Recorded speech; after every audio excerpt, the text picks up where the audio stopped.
conocí la verdad para dar verdad, conocí el perdón para perdonar.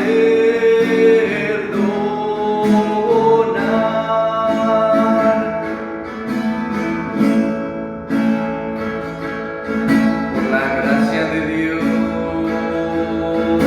soy lo que soy.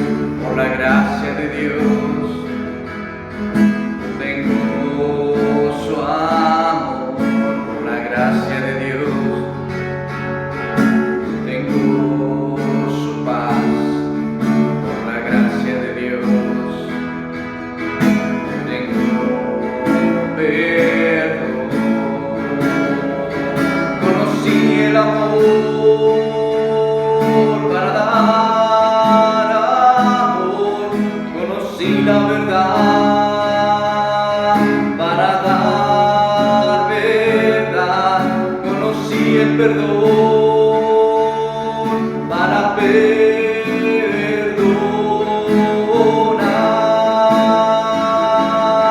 Conocí el amor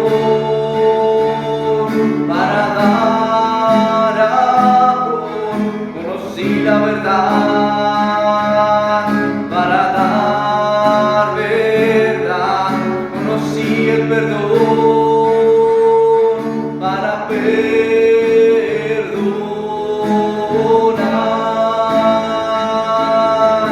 Conocí el amor para dar amor, conocí la verdad para dar verdad, conocí el perdón para perdonar.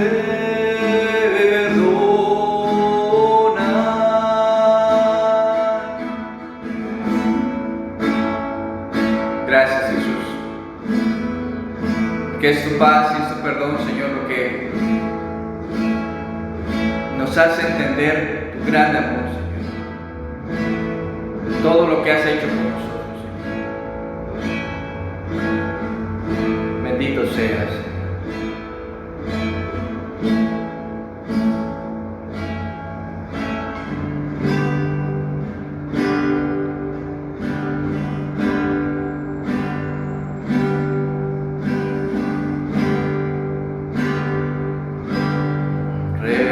Rebosando de gozo te alabaré, prodigios has hecho en mí. Con mi voz y mi canto te exaltaré, magnífico eres, Señor.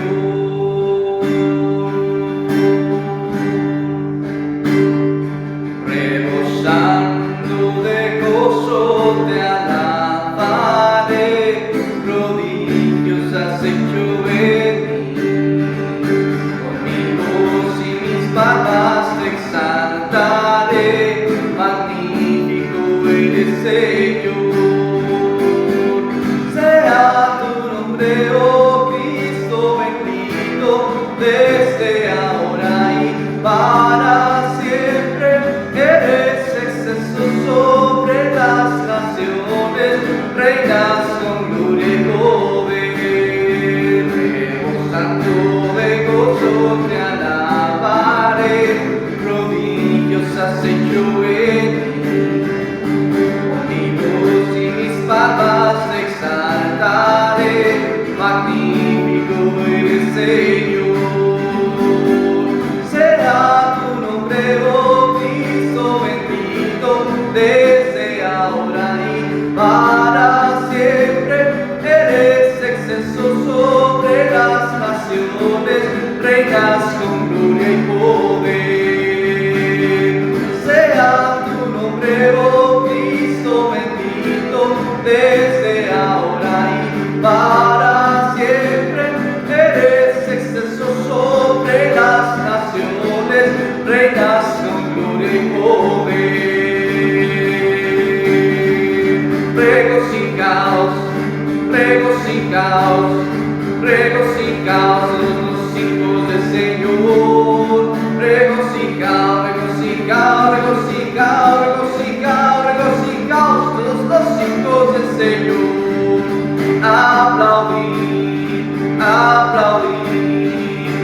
aplaudid los hijos del Señor, aplaudid, aplaudid, aplaudid, aplaudid, aplaudid todos los hijos del Señor.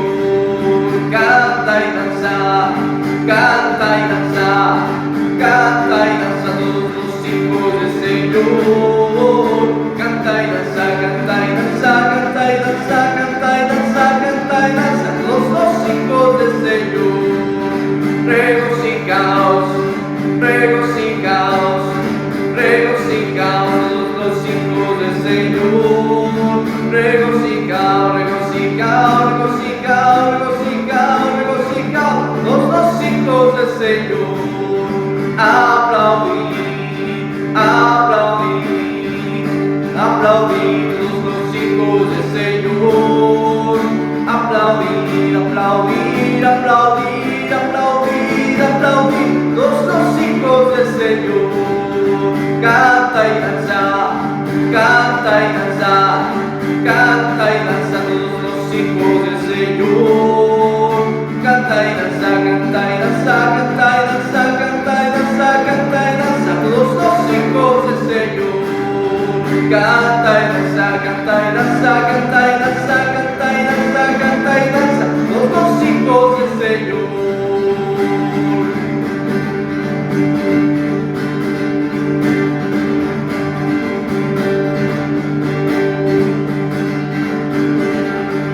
Él me ha dado su manto de gozo, Él me ha dado su manto de gozo, en lugar del espíritu angustiado en mí. Él me ha dado su manto de gozo, Él me ha dado su manto de gozo, Él me ha dado su manto de gozo, en lugar del espíritu angustiado en mí. Él me ha dado su manto de gozo, en lugar del espíritu angustiado en mí. Él me ha dado su manto de gozo, Él me ha dado su manto de gozo, Él me ha dado su manto de gozo, en lugar del espíritu angustiado en mí. Él me ha dado su manto de gozo, en lugar del espíritu angustiado en mí. Él me ha dado su manto de gozo, en lugar del espíritu angustiado en mí. Él me ha dado su manto de gozo, en lugar del espíritu angustiado en mí.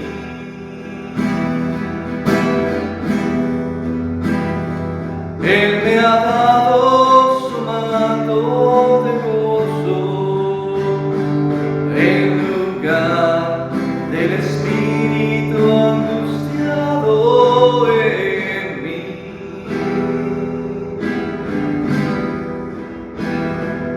Él me ha dado su manto de gozo,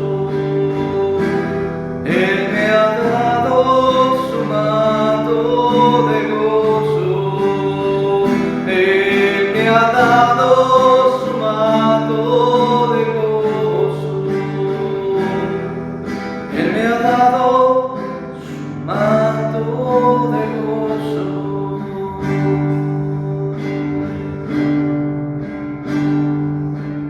Amén, Jesús.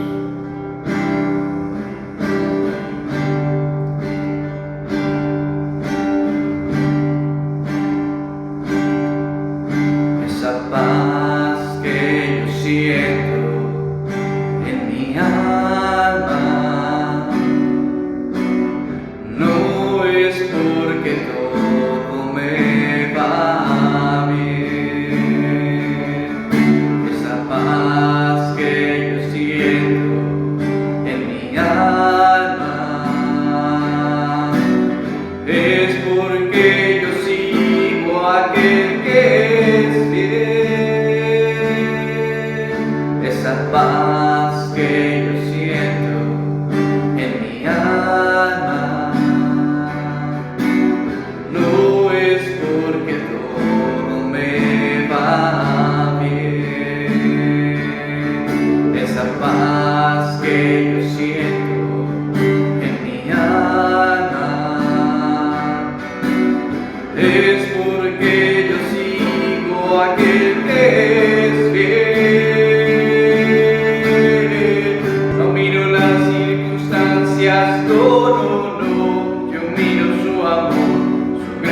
grande amor no me guío por vista. Alegre estoy, no miro las circunstancias, no, yo miro su amor, su grande amor, no me guío por vista. Alegre estoy, y aunque la higuera no florezca y no haya fruto en la vid, y aunque los montes se pasen al mar y la tierra tiemble, puedo confiar. No miro las circunstancias, no, yo miro su amor, su grande amor, no me guío por vista. Alegre estoy, no miro las circunstancias, no, yo miro su amor, su grande amor, no me guío por vista.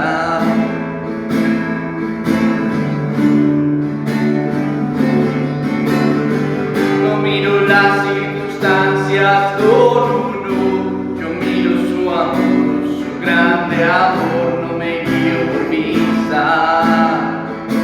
Alegre estoy, no miro las circunstancias, no, yo miro su amor, su grande amor, no me guío por vista. Alegre estoy, no miro las circunstancias, no, yo miro su amor, su grande amor, no me guío por vista. Alegre estoy, no miro las circunstancias, no, yo miro su amor, no me guío por vista. Alegre estoy, no miro las circunstancias, no, yo miro su amor, su grande amor, no me guío por vista. Alegre estoy, no miro las circunstancias, no, yo miro su amor, su grande amor, no me guío por vista. Alegre estoy.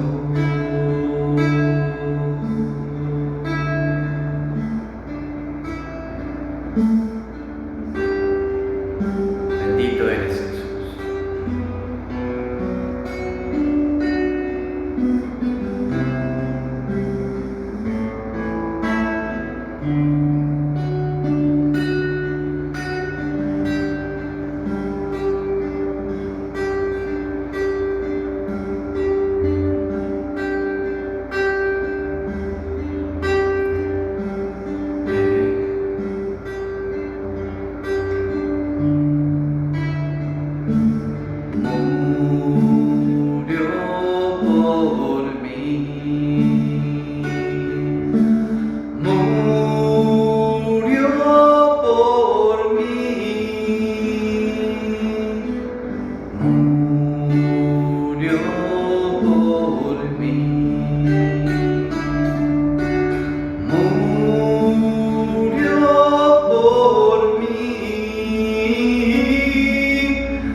Buenos días, Dios les bendiga.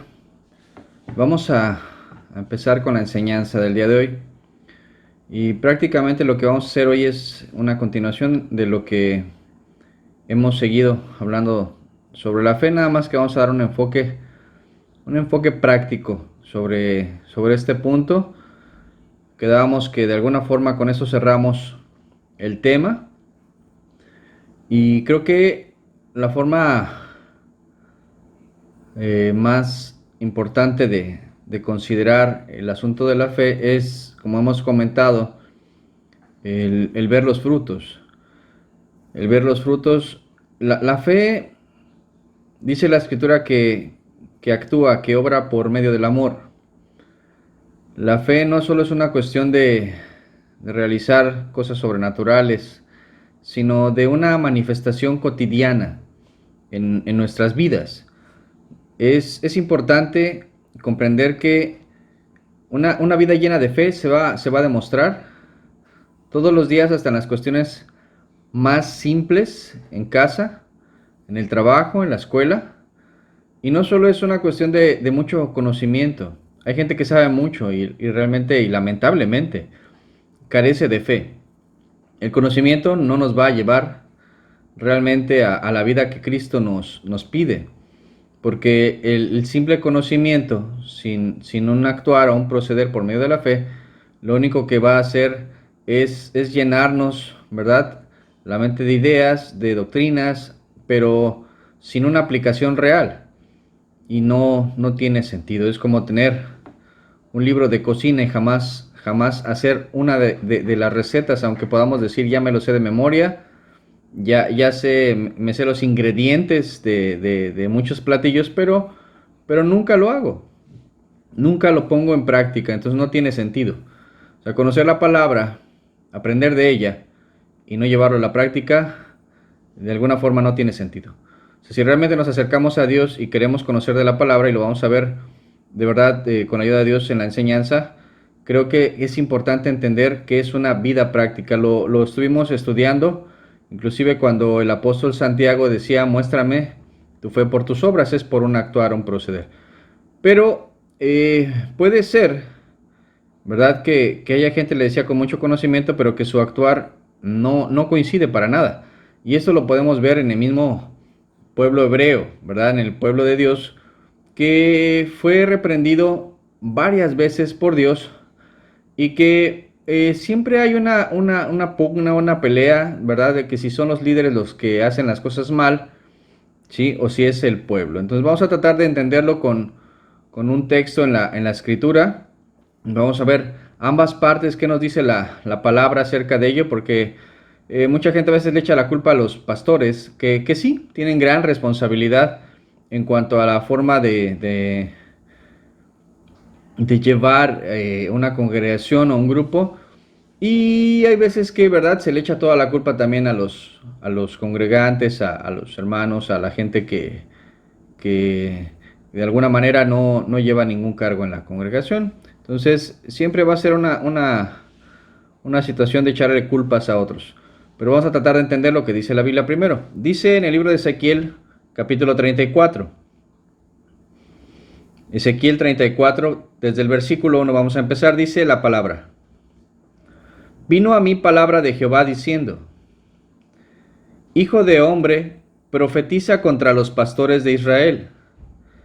Profetiza y di a los pastores. Así ha dicho Jehová el Señor. Ay de los pastores de Israel, que se apacientan a sí mismos. ¿No apacientan los pastores a los rebaños? Coméis la grosura y os vestís de la lana.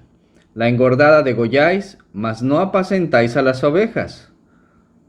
No fortalecéis las débiles, ni curasteis la enferma. No vendasteis la perniquebrada, y no volvisteis al redil la descarriada, ni buscasteis la perdida, sino que os habéis enseñoreado de ellas con dureza y con violencia.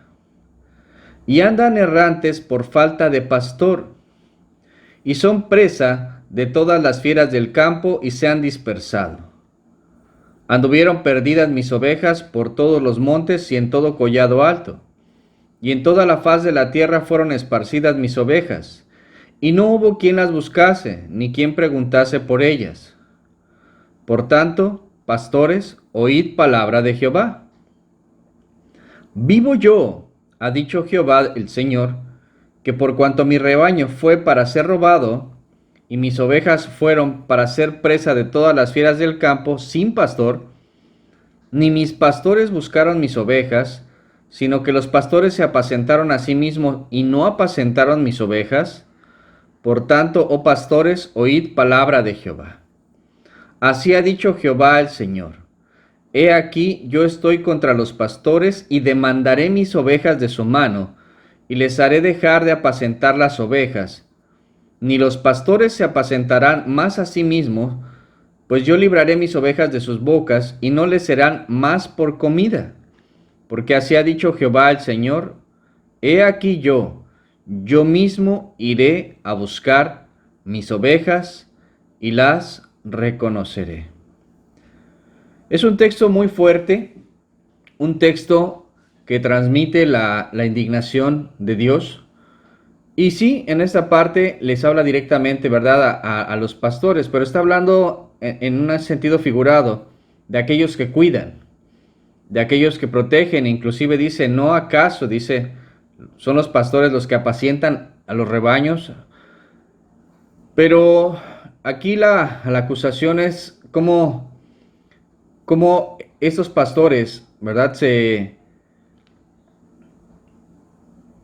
llegan a apacentar a sí mismos, pero también llegan a aprovecharse del rebaño. Le sacan provecho. Se los comen, dice. O sea, realmente no es el afán el proteger. Y esta parte es bien importante. La labor de un pastor es cuidar. Si vemos los dones en la iglesia, dice que hay obispos, hay pastores, hay predicadores. Y no necesariamente un pastor tal vez sea un buen predicador. Puede que tenga ambos dones, pero no siempre. Pero su labor principal es el cuidado, la protección. Por medio de la palabra es obvio que va a capacitar a sus ovejas. Pero la parte fundamental es cuidar, apacentar, alimentar, darles cuidado. Cuando hay algún peligro, llevarlos, ¿verdad?, a un lugar de refugio, a un lugar seguro, y tratar de ayudar. Pero dice aquí que para nada, dice, no fortalecen a las débiles, que esta parte es bien importante. Regularmente en los grupos lo que se hace con los débiles en la fe es menospreciarlos, hacerlos a un lado, quitarlos, ¿verdad? Y si caen, pues es que estaban mal, nunca quisieron realmente acercarse a Dios, cuando aquí dice que una de las labores es fortalecerlos, hacerlos hábiles, ¿verdad?, para salir de los peligros, curar a la enferma, vendar a la perniquebrada, volver al redil a la descarriada y buscar a la perdida. Inclusive es una de las labores el cuidar y proteger a los que están adentro, pero también ver por los que de alguna forma se han salido por temor, por desconfianza, por mil cosas. Pero es parte de esa labor, ¿verdad? No es dejarlos, y si ya se fue, que se pierda y que se la coman las fieras. Porque eso es lo que menciona aquí, que una de las cosas que reprocha a Dios es que al no cuidar, ¿verdad?, dice que las fieras del campo iban a devorar a sus ovejas. Y empieza a generar esa situación. Dice que mi rebaño fue para ser robado. Y yo creo que este punto también es importante, porque mucha gente lo único que quiere es sacarle dinero a la gente. O sea, tener grupos grandes para sacar dinero por medio de los diezmos, de ofrendas y mil cosas. Y obviamente tener una vida cómoda. Lo ven como nada más un negocio, ¿verdad? Como una situación de este es mi trabajo, pues tengo que predicar, o tengo que hacer, o yo tengo casi que administrar ese dinero y es mío. Y la verdad es que no es así. No es así, no se trata de eso. Se trata de ayudar, se trata de cubrir, se trata de curar, ¿verdad? Y hay una dura reprensión a los pastores. Y dice aquí que en su momento, en la misericordia, de Dios, dice que Él mismo va a buscar a sus ovejas. ¿Por qué? Porque no hay un cuidado, porque no hay un deseo real de guardar a los demás. Y sí, primera parte de este texto, una dura reprensión a los ministros y a la gente que está al frente. Por eso es importante decir que no es cualquier labor, ¿verdad?, de estar al frente, o sea, tratar de tener una posición en una congregación en la que se tiene cierta autoridad, porque tienes una gran responsabilidad. Es importante entender, hay una gran responsabilidad y no, tampoco se trata de que esa persona haga todo, no, ¿verdad? Pero sí, la parte más importante es el proteger y cuidar. Entonces, sí es importante el que podamos ver por ese tipo de situaciones y entender que sí, el corazón de Dios también reprende ese tipo de actitudes. ¿Y por qué mezclar con la fe? Porque la fe dice que es movida por el amor. ¿Sí? El poder creer que una de estas personas que se va y que a lo mejor ha caído, ha pecado o ha tomado la decisión inclusive de vivir perdidamente, el poder creer que puede ser restaurada y que si Dios te ha puesto en medio de un lugar, puede darte la capacidad de ayudarle a restaurar. Es verdad, también la persona tiene que poner de su parte, pero el concepto de la confianza en Dios para ejercer un ministerio debe de estar bien fundamentado. O sea, le decía, no solamente es que sepas mucho y lo sepas transmitir, sino que lo creas. Que verdaderamente tengas confianza en Dios de que si te ha puesto en un lugar, tienes la capacidad para ayudar, bendecir y restaurar a alguna persona si es necesario, ¿verdad? Y en este caso a todos los que se acerquen, porque al final de cuentas nuestro Dios es todopoderoso. Le decía, sí es gran responsabilidad y también debe de tener la disponibilidad la persona para ser restaurada, pero cuando tienes confianza y tienes fe, vas y buscas a esa persona, vas y luchas por esa alma, oras a Dios, clamas a Dios para que te dé sabiduría, para que puedas ayudar a los demás. Segunda parte, dice en el versículo 15, Ezequiel 34:15, yo apacentaré a mis ovejas y yo les daré aprisco, dice Jehová el Señor. Yo buscaré la perdida y haré volver al redil la descarriada. Vendaré la perniquebrada y fortaleceré la débil. Mas a la engordada y a la fuerte destruiré. Las apacentaré con justicia. Mas en cuanto a vosotras, ovejas mías, así ha dicho Jehová el Señor. He aquí yo juzgo entre oveja y oveja, entre carneros y machos cabríos. Os es poco que comáis los buenos pastos, sino que también holláis con vuestros pies lo que de vuestros pastos queda, y que bebiendo las aguas claras enturbiáis además con vuestros pies las que quedan. Y mis ovejas comen lo hollado de vuestros pies, y beben lo que con vuestros pies habéis enturbiado. Por tanto así les dice Jehová el Señor. He aquí yo juzgaré entre la oveja engordada y la oveja flaca. Por cuanto empujasteis con el costado y con el hombro, y acorneasteis con vuestros cuernos a todas las débiles, hasta que las echasteis y las dispersasteis.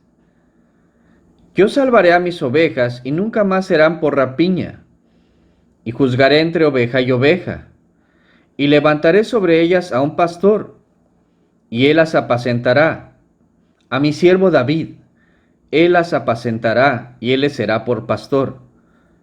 Yo Jehová les seré por Dios, y mi siervo David príncipe en medio de ellos. Yo Jehová he hablado y estableceré con ellos pacto de paz, y quitaré de la tierra las fieras, y habitarán en el desierto con seguridad, y dormirán en los bosques. Segunda parte del texto que estudiamos. Aquí no está hablando ahorita ya del pastor, sigue enfatizando una cosa, dice que él va a apacentar a las ovejas y les dará aprisco. Aprisco era llevar a las ovejas en situaciones de riesgo, ¿verdad?, a un lugar seguro. Lugares, inclusive a veces eran cuevas o a veces eran lugares que ellos levantaban inclusive con piedras para protegerlos de amenazas. Mal tiempo, ¿verdad? O animales, fieras, y los cuidaban, los protegían, los cercaban. Pero después cambia y habla de la situación de juzgar entre oveja y oveja. Y habla de las engordadas. Aquí, esta parte es importante porque estamos viendo un sentido figurado y debemos de comprender la situación. La que se ha alimentado más, la que se ha alimentado más, la que tiene más conocimiento, la que de alguna manera sabe más. Y aquí lo triste es que dice que come y lo que queda, dice, lo pisotea y no le da oportunidad real de comer a los demás. Toma agua y la enturbia, la ensucia, ¿verdad? Con sus pies dice, camina entre el agua y mueve la tierra y la ensucia. Y las ovejas, dice, deben de tomar de ahí. Y está hablando de la actitud arrogante que hay en muchos discípulos, que puede haber en muchos discípulos que dicen, yo sí sé, yo sé más, tú no sabes, tú no creces, tú no puedes, tú estás mal, y no avanza, pero no deja avanzar a las demás. ¿Sí? Y de eso habla, de la situación de engordarse nada más. Y no proporciona ni ayuda, ni madura y crece y se vuelve a lo mejor una persona que cuide de las otras, sino que simplemente, ¿verdad?, se preocupa por sí misma. Y esto ya no está hablando de ministros, está hablando de gente, ¿verdad? Discípulos que están en una forma común uno con otro, ¿sí? Pero que no hay ese cuidado, sino que en vez de ver por tu hermano, dice aquí algo muy triste, muy triste, dice, empujas con el costado y el hombro y acorneas con vuestros cuernos a los débiles, hasta que las echas, ¿verdad? Las sacas, porque para ti no son dignas, no son personas, ¿verdad? Que sepan como tú, que aprendan como tú, dice, y las dispersas.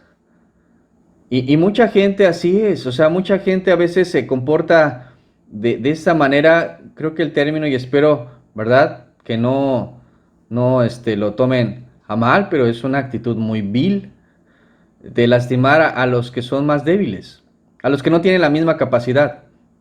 Gente que a lo mejor ha pasado por momentos muy duros, muy difíciles, muy complicados, ha pasado muchas situaciones, ¿verdad? La han lastimado, los han ofendido, los han menospreciado, llegan a los pies de Cristo y de repente se encuentran con gente que por saber más, conocer más, tener más años, se consideran superiores, de otro nivel, de otra cultura, de no sé de dónde, pero no están reflejando absolutamente para nada el amor de Dios. No están manifestando la fe que obra por el amor, sino solamente arrogancia. Pura arrogancia. Y creen que con saber más se vuelven especiales, diferentes o mejores. Nadie los puede señalar, nadie les puede juzgar, nadie les puede decir nada porque son gente de mucho tiempo o gente que tiene mucho conocimiento o vaya usted a saber. Ya hay gente que dice, hermano, usted no sabe ni cuántas horas yo me pongo en la presencia de Dios y cuánto yo sé de la Biblia. Es muy triste cuando una persona, esa es su defensa, la verdad es que lo único que manifiestan es arrogancia, pero no manifiestan humildad. Porque la Biblia no nos habla de que si oras mucho tiempo o lees demasiado o sabes mucho, tienes entrada al cielo. Y lo único que manifiesta es una ignorancia completa de lo que Dios busca en cada uno de sus discípulos, en sus hijos. Y lo único que hacen es generar confusión porque hay mucha gente que los ve y dicen, pero pues estos hermanos tienen más tiempo, conocen más, saben más. Y si la verdad es que si comportarse así es comportarse como un hijo de Dios, pues la verdad es que mejor me voy. Porque pues yo no quiero ser como él, yo no quiero ser así. Y lo que generan es que dispersan, separan hacen que la gente se vaya y no están dando un buen ejemplo. Y obviamente volvemos al punto en el que la Escritura nos dice que por sus frutos los conoceréis. Y no son frutos de amor y fe, sino simple arrogancia y egoísmo. Y es importante entender esta parte, porque sí, los ministros tienen su parte, pero también los que les decía, que están como discípulos dentro de una congregación, ¿verdad?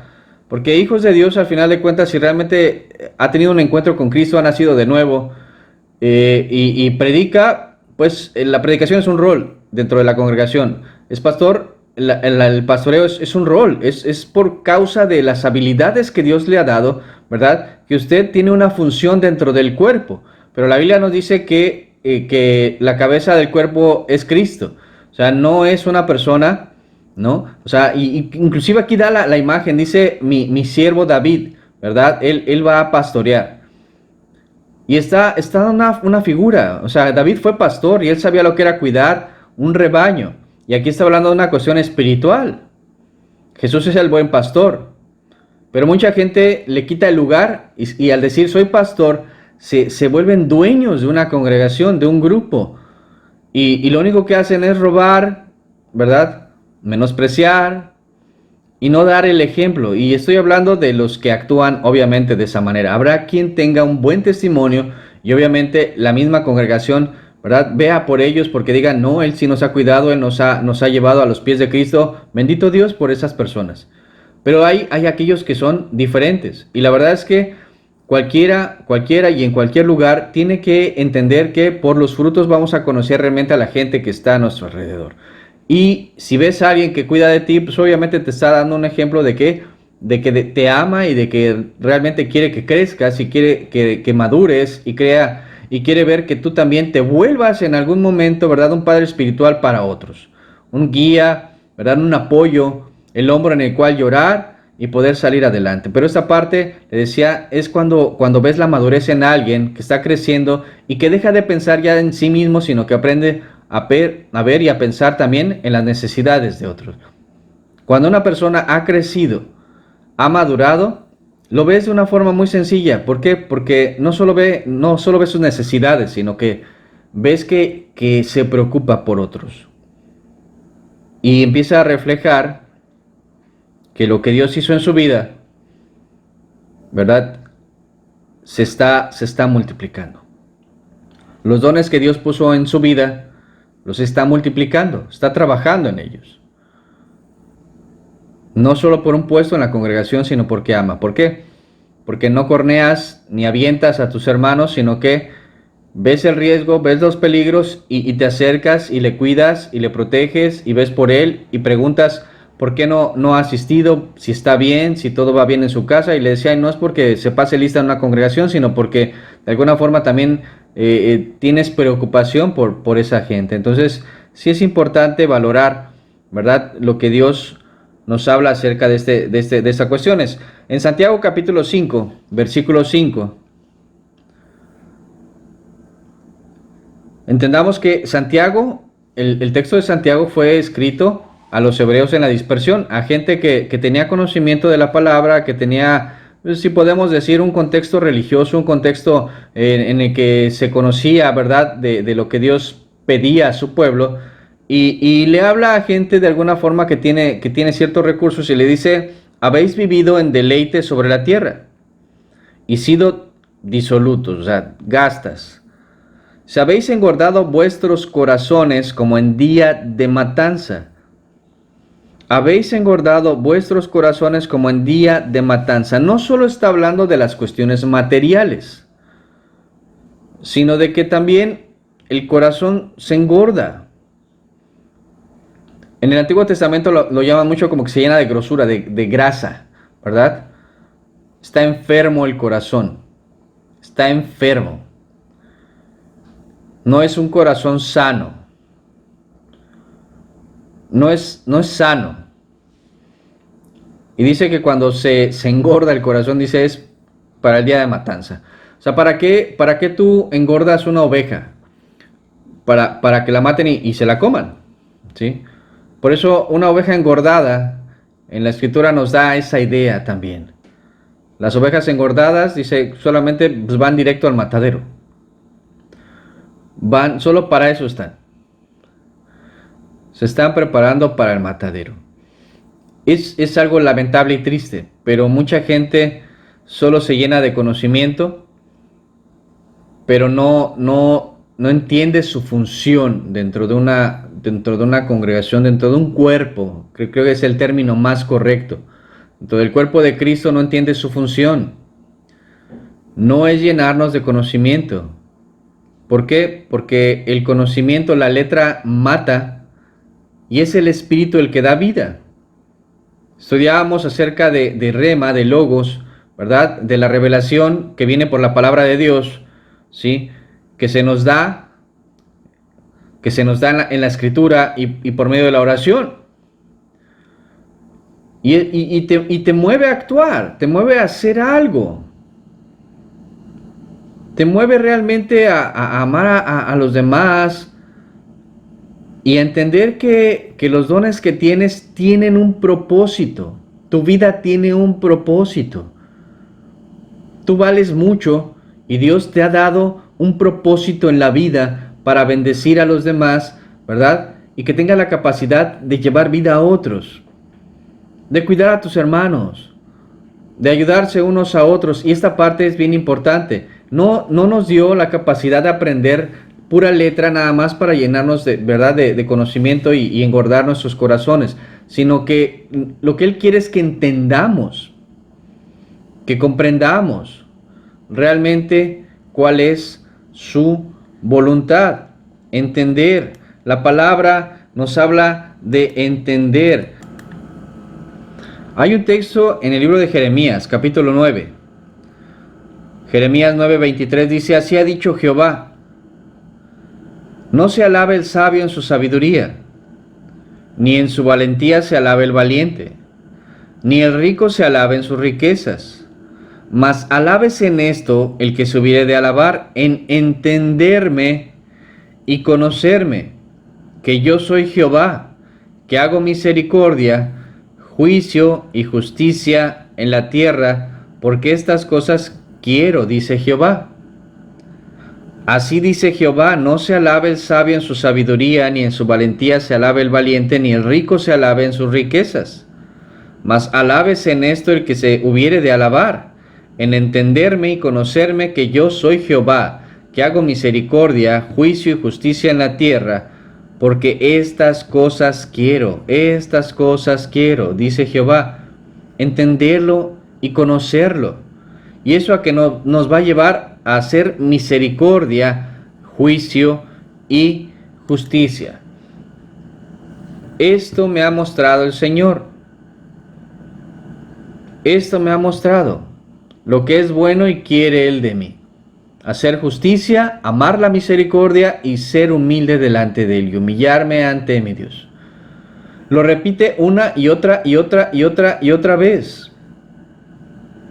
Cuando el rey Saúl peca, la reprensión tiene que ver con que a Dios le interesa más que escuchemos lo que Él nos pide y cómo quiere que lo hagamos, en vez de estar haciendo solo sacrificios y holocaustos, ¿verdad? Darnos golpes de pecho y decir yo hago muchas cosas, y hermanos que yo visito a los enfermos, y hermano yo... O sea, no es por obra, o sea si vamos a estar presumiendo lo que hacemos, entonces nuestro corazón ya está desviado. Porque hacer la misericordia no se trata de estar presumiendo lo que hago, sino de verdad hacerlo de corazón, amar a la gente y amar el poder verlos, ayudarles, visitarlos, estar cuidando de alguna forma por ellos. Y obviamente eso no lo puede hacer un pastor, no lo puede hacer un ministro. Eso lo tiene que hacer la iglesia, lo tienen que hacer todos. O sea, el mismo ministro es parte de eso. A él le corresponde hacer lo que a él le toca, pero también a los demás. Los demás tienen que ver a toda la gente que puedan y bendecirla. En su capacidad, dice la Escritura, algunos al 30, al 60 o al 100. ¿Por qué? Porque también tienen familia y tienen responsabilidad de dar un buen testimonio en casa, ¿verdad? Y con la gente que están y tienen necesidad de trabajar. Y algunos trabajan y no les queda mucho tiempo porque tienen que ir a ver por su casa y sus hijos. Bueno, esa es su misericordia. El estar trabajando dentro de lo que les corresponde. pero habrá quien tenga el tiempo y pueda visitar a alguien o estar pendiente de alguien más, ¿verdad? O sea, cada quien, Dios dispondrá, ¿verdad? Lo que te corresponde a ti, lo que me corresponde a mí, pero la situación es hacerlo, actuar. Actuar, dice, o sea, no es ser valientes, no es saber mucho, no es tener riquezas, sino realmente entender qué es lo que quiere Dios de tu vida y de la mía. Y actuar en consecuencia, hacer la misericordia, juicio, justicia, porque estas cosas quiere Dios. Estas cosas quiere Dios, y no es algo complicado, es solo cuestión de entender lo que Dios nos dice. En las represiones a las iglesias en el libro de Apocalipsis, ¿verdad? A una le dice que ella menciona, ¿verdad? En la Odisea, dice, le reprende por ser tibio. A veces frío, dice, ojalá fuese frío caliente, pero eres tibio, o sea, nunca tienes esa entereza para amar. Estás de buenas, estás de malas, estás en una cuestión, ¿verdad?, de sube y baja, pero no hay una convicción profunda. Dice, ojalá fueres frío o caliente, ojalá estuvieras bien enamorado de Jesús, o de plano no. Pero dice, cuando hay ese tipo de actitud, de tibieza, dice, aparte hay envanecimiento, y le dice, tú te dices rico, ¿verdad? Dice, yo soy rico, me he enriquecido y de ninguna cosa tengo necesidad, y no sabes que tú eres un desventurado, miserable, pobre, ciego y desnudo. Por tanto, dice, yo te aconsejo que de mí compres oro refinado en fuego para que seas rico, y vestiduras blancas para vestirte, y que no se descubra la vergüenza de tu desnudez, y unge tus ojos con colirio para que veas. Yo reprendo y castigo a los que amo, sé pues celoso y arrepiéntete. He aquí yo estoy a la puerta y llamo, si alguno oye mi voz y abre la puerta, entraré a él y cenaré con él y él conmigo. O sea, hay una reprensión porque hay ese tipo de corazones que dice, yo estoy bien y yo estoy bien. No se escudriña y no ve realmente dentro de su corazón qué pueda estar pasando, sino que simplemente dice, yo no falto a las reuniones, yo hago mis oraciones, yo leo la Biblia, yo esto, pero no alcanza a ver realmente lo que Dios ve de él. No le conoce. Y esa parte es bien importante. ¿Por qué? Porque en las congregaciones este tipo de gente son muy conocidas porque hacen un montón de cosas, pero no se trata de hacer muchas cosas, se trata de hacer lo que Dios te pide a ti. Solo eso. Y hay otra iglesia, diferencia. La iglesia de Esmirna dice, el primero y el postrero, al que estuvo muerto y vivió, dice esto: yo conozco tus obras y tu tribulación y tu pobreza, pero tú eres rico. Y la blasfemia de los que se dicen ser judíos y no lo son, sino sinagoga de Satanás. Esto es muy fuerte. No temas en nada lo que vas a padecer. He aquí el diablo echará a algunos de vosotros en la cárcel para que seáis probados, y tendréis tribulación por 10 días. Dice, sé fiel hasta la muerte y yo te daré la corona de la vida. El que tiene oído, oiga lo que el Espíritu dice a las iglesias. El que venciere no sufrirá daño de la segunda muerte. Esta es la parte importante, la segunda muerte. Poder llegar con Dios, en no sufrir la segunda muerte, sino tener la promesa que es la vida eterna. Pero la diferencia es esta iglesia que dice, tiene, sí, obras, dice, pero dice, tiene tribulación y pobreza. Y es Dios a través del apóstol, ¿verdad? Cuando le empieza a transmitir todo esto en el libro de Apocalipsis, que dice, pero tú eres rico. Ah, qué diferencia con la Odisea, que se sentía rica, pero era pobre. Porque no se escudriña el corazón, porque no se entiende realmente el corazón de Dios. No se entiende realmente el corazón de Dios. El Señor Jesús menciona algo muy similar de lo que mencionaba el profeta Jeremías. En el capítulo 17 del libro de Juan, versículo 3 dice, y esta es la vida eterna. Esta es la vida eterna, que te conozcan a ti, el único Dios verdadero, y a Jesucristo, a quien has enviado. Y esta es la vida eterna, que te conozcan a ti, el único Dios verdadero, y a Jesucristo, a quien has enviado. No dice, y esta es la vida eterna, que te aprendas todos los libros de la Biblia, y esta es la vida eterna, ¿verdad?, que recites todos los libros de la Biblia, y esta es la vida eterna, que ores 3 veces al día, ¿verdad? 3 horas o 6 horas o quién sabe cuánto tiempo, y esta es la vida eterna, ¿verdad? Que nunca faltes en las reuniones, y o sea, no dice nada, absolutamente nada de eso. Esa es la vida eterna, que te conozcan a ti. Jeremías, que decía, alábese el que se tenga que alabar en esto, dice, en entenderlo y conocerlo. Esta es la vida eterna, conocerle. Conocer a Dios. Y a Jesucristo. Y entenderlo. A quien envió y murió por nosotros. Y resucitó por nosotros. Y Él volverá por nosotros. Esa es la vida eterna. ¿Para qué conocer la palabra? Para conocer a Cristo, para conocer a Dios. ¿Para qué orar? Para conocerle a Él, para conocerle mejor, para que no solo sea el logos, la letra, ¿verdad? No solo sea el conocimiento que podamos obtener por medio de la lectura, sino que también Él nos hable de una forma personal a cada uno de nosotros, ¿verdad? Y esto no lo va a entender la gente que no busca las cosas espirituales, porque va a decir, estás loco, ¿cómo te va a hablar alguien a quien no ves? Pues es que no cree en Dios, no tiene fe en Dios, no cree que existe, como dice el libro de Hebreos, ¿verdad? No tiene fe, pues, es imposible desagradarle a Dios. Y es necesario, dice, que creamos que existe, pero también que Él nos va a bendecir. Es necesario creer que existe, pero también es necesario creer que Él tiene buena voluntad para con nosotros. Es necesario que esa sea nuestra forma de vida. ¿Y cómo lo voy a manifestar? Pues amando a mis hermanos, amando a los que están cerca, ¿verdad? Sí, amando a mi familia, a la gente, inclusive en mi trabajo, siendo paciente, ¿verdad? Dando un testimonio correcto, pero obviamente valorando a aquellos que han creído en Él también, y cuidando de ellos, del más débil. Serle apoyo, ser la muleta, si quiere verlo así, ¿verdad? Curar al que está lastimado, ayudar al que está desanimado, al que se ha dispersado, al que vive perdidamente, ver por ellos, tratar de cuidarlos, creer en Dios, creer que Dios, ¿verdad?, nos ha puesto para cuidarles, para protegerlos y para ayudarles y hacer que regresen al redil, que puedan encontrar realmente el consuelo en Cristo. ¿Cuándo lo voy a hacer? Cuando crea verdaderamente en Dios. Cuando crea verdaderamente en que Dios puede usarme a mí para hacer esa labor. Y dejar de estar pensando en mí. La fe, le decía, es una forma de vida, es una acción. Creer tiene que ver con nuestros actos.